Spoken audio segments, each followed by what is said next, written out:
4 মাস পর যা হয়েছিল। যা বেয়াদবির দলেরা, তোরা এখন মুক্ত। আর স্বামীও শেষবারের মতো ছেড়ে দিলাম। আর যদি অপরাধ করিস তাহলে 20 মাসের মতো থাকতে হবে। ওরে বাপরে, আমি কথা দিচ্ছি স্যার, এমন ভুল আর হবে না। যাক আলহামদুলিল্লাহ, অবশেষে ছাড়া পেলাম। এখন ঘুমানোর সময় হয়েছে, কাল স্কুলে যেতে হবে। পরের দিন সকালে স্কুলে যা ঘটেছিল। সকলের অবগতির জন্য জানানো যাচ্ছে যে আগামীকাল বৃহস্পতিবার জন্মাষ্টমী উপলক্ষে স্কুল বন্ধ থাকবে। Hurray hurray hurray. বাসায় যাওয়ার পর বাহ, কাল বৃহস্পতিবার স্কুল বন্ধ, আবার শুক্রবার ও শনিবার 2 দিন বন্ধ, অর্থাৎ 3 দিন বন্ধ পেলাম। এই বন্ধে চট্টগ্রাম গেলে কেমন হয়? আমি ইনান ভাই আর ইয়াসিন ভাইকে বাসায় আসতে বলি। হ্যালো, আসসালামু আলাইকুম ইয়াসিন ভাই, কেমন আছো তুমি? ওয়ালাইকুম আসসালাম শামিউর ভাই, আলহামদুলিল্লাহ আমি ভালো আছি। তুমি কেমন আছো? আলহামদুলিল্লাহ, আমিও খুব ভালো আছি। আচ্ছা, আমি একটা কারণে ফোন দিয়েছি তোমাকে। ঠিক আছে ভাই, কারণটা বলো। আজ তো স্কুলে গিয়েছিলা, নোটিশ শুনেছিলা? ভাই, শুনেই তো আনন্দে বাসায় নাচানাচি করতেছি। আচ্ছা যাই হোক ভাই, যেই কথাটা বলার জন্য তোমাকে ফোন করছিলাম সেই কথাটা এখন বলি। ওকে ভাই, 4 মাস আগে যে কাজের জন্য জেলে গিয়েছিলাম সেটা এখন আবার করতে চাই। মানে আবার চট্টগ্রাম ঘোরার ইচ্ছে করছে। যেহেতু 3 দিন স্কুল বন্ধ, তাই আমি, তুমি আর ইনান ভাই গেলে কেমন হয়? ভালো তো হয়, কিন্তু সেখানে আমরা কোথায় এবং কিভাবে থাকবো? ওহো, এটা তো ভেবে দেখিনি। আচ্ছা, কাল তুমি আর ইনান ভাই আমাদের বাসায় এসো, এ নিয়ে আলোচনা করব আমরা। আচ্ছা ঠিক আছে ভাই, আমরা আসবো ইনশাআল্লাহ। ইয়াসিন আর ইনান ভাই শামিউরের বাসায় যাওয়ার পর ভাই, কি বলবা বলো। শামিউর, বলো কি নিয়ে আলোচনা করতে চাও? আসলে আমরা 3 দিন বন্ধ পেয়েছি, এই 3 দিন ভালোভাবে কাটাতে চাই। তাই সিদ্ধান্ত নিয়েছি যে চট্টগ্রাম যাব। কিন্তু সমস্যা হলো যে সেখানে কোথায় এবং কিভাবে থাকবো। আরে চিন্তা কইরো না, চট্টগ্রামের হালি শহরে আমার কাকা বাস করেন। আমরা 3 জন কাকার বাসায় থাকবো। কিন্তু ইনান ভাই, তোমার কাকা কি থাকতে দিবে আমাদের? ভালো হয় কাকাকে একটা ফোন দাও। আমিও একমত, ফোন দিলে ভালো হয়। আচ্ছা ঠিক আছে, একটু অপেক্ষা করো। হ্যালো, আসসালামু আলাইকুম কাকা, কেমন আছেন আপনি? ওয়ালাইকুম আসসালাম। ইনান, আলহামদুলিল্লাহ, ভালো আছি। তুমি কেমন আছো? আর হঠাৎ ফোন দিলা যে? আলহামদুলিল্লাহ কাকা, আমিও ভালো আছি। আমি একটা কারণে ফোন দিয়েছিলাম। সেটা হলো, আমাদের স্কুল 3 দিনের জন্য বন্ধ দিয়েছে। তাই আমি এই 3 দিন আপনার বাসায় কাটাতে চাই। আমার সাথে আরো 2 জন ভাই থাকবে। বাহ, আলহামদুলিল্লাহ, খুবই ভালো কথা। সমস্যা নাই, চলে আসো। আমি তোমাদের 3 জনের থাকা খাওয়ার ব্যবস্থা করব। কি বলছে কাকা? কি বলছে কাকা? কাকা রাজি হয়েছে এবং বেশ খুশি হয়েছে। ঠিক আছে, তাহলে আমি ফ্লাইটের টিকিটের ব্যবস্থা করতেছি। ধন্যবাদ ইনান ভাই, ধন্যবাদ। বৃহস্পতিবার সকাল ইয়াসিন আর শামিউর ইনান ভাইয়ের বাসায় যায়। তারপর তারা একসাথে হজরত শাহজালাল আন্তর্জাতিক বিমানবন্দরের জন্য রওনা দেয়। আর তারপর গুড মর্নিং ইনান ভাই, গুড মর্নিং ইনান ভাই, গুড মর্নিং সকলকে। এখন চলো আমরা বের হই, আমাদের জন্য গাড়ি বাইরে অপেক্ষা করছে। Hurray, let's go Chittagong. Hurray, let's go Chittagong.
Then they reached Hazrat Jalal International Airport.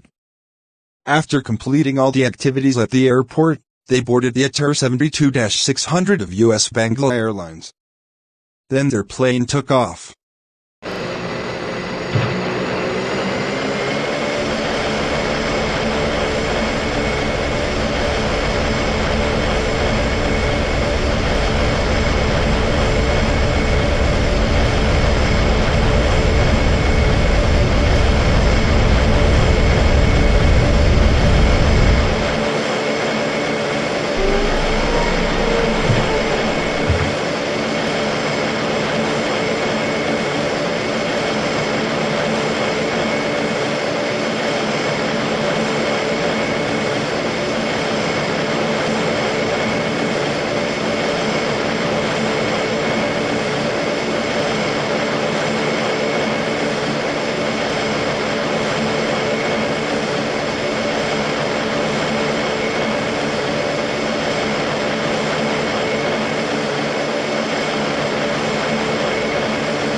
অবশেষে তারা চট্টগ্রাম হজরত শাহ আমানত আন্তর্জাতিক বিমানবন্দরে ল্যান্ড করে। সেখানে ইনান ভাইয়ের কাকা তার গাড়ি নিয়ে হাজির। সেই গাড়িতে তারা সবাই বাসায় যায় আর তারপর ঠিকই হয়েছিল। আসসালামু আলাইকুম কাকা। আসসালামু আলাইকুম কাকা। আসসালামু আলাইকুম কাকা। ওয়ালাইকুম আসসালাম সবাইকে। তোমাদের নাম কি? কাকা আমার নাম সামির। কাকা আমার নাম ইয়াসিন। ওকে, তোমরা এখন গাড়িতে উঠো, চলো আমরা বাসায় যাই। কাকার বাসায় যাওয়ার পর আলহামদুলিল্লাহ, আমরা নিরাপদে আসছি। এখন সবাই হাত মুখ ধুয়ে ডাইনিং টেবিলে খেতে আসো। ঠিক আছে কাকা।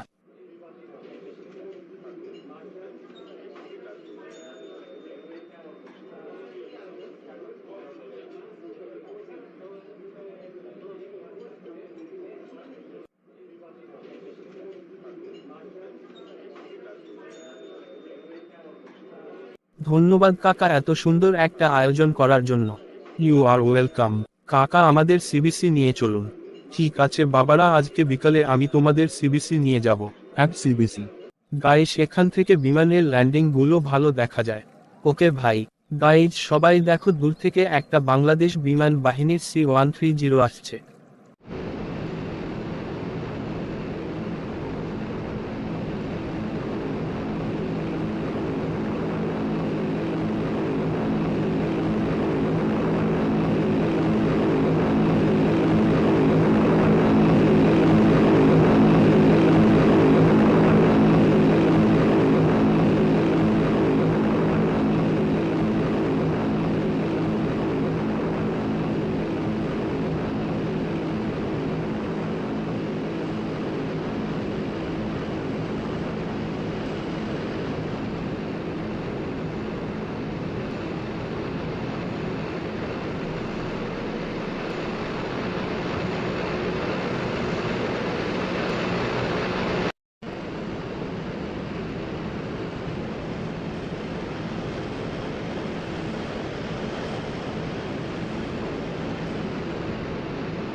বাবারা, এখন অনেক রাত হয়ে গেছে, চলো আমরা এখন বাসায় চলে যাই। ঠিক আছে কাকা। শুক্রবার দিন সকালের নাস্তা খাওয়ার পর সবাই শোনো, এখন আমরা বঙ্গবন্ধু টানেল দেখতে যাব। তারপর আমরা হাজির বিরিয়ানিতে দুপুরের খাওয়া দাওয়া করব। এরপরে আমরা পতেঙ্গা সমুদ্র সৈকতে যাব।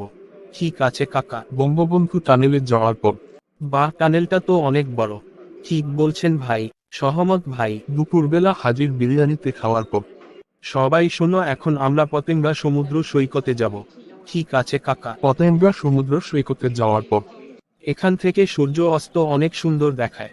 বাহ, কি সুন্দর দৃশ্য। ভাই এত সুন্দর দৃশ্য আমি জীবনেও কোথাও দেখি নাই।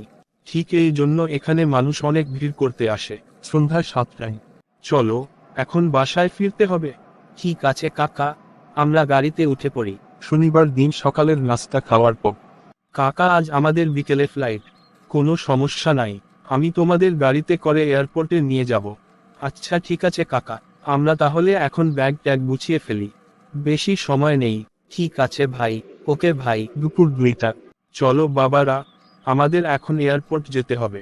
ঠিক আছে কাকা। এয়ারপোর্টে যাওয়ার পর, কাকা আমাদের ঢাকায় যাওয়ার সময় হয়েছে। ঠিক আছে বাবা, আল্লাহ হাফেজ। তোমাদের সাথে থেকে অনেক ভালো লাগলো। সময় পেলে আবার চট্টগ্রামে এসে ঘুরে যেও। ঠিক আছে কাকা। আল্লাহ হাফেজ কাকা। আল্লাহ হাফেজ কাকা।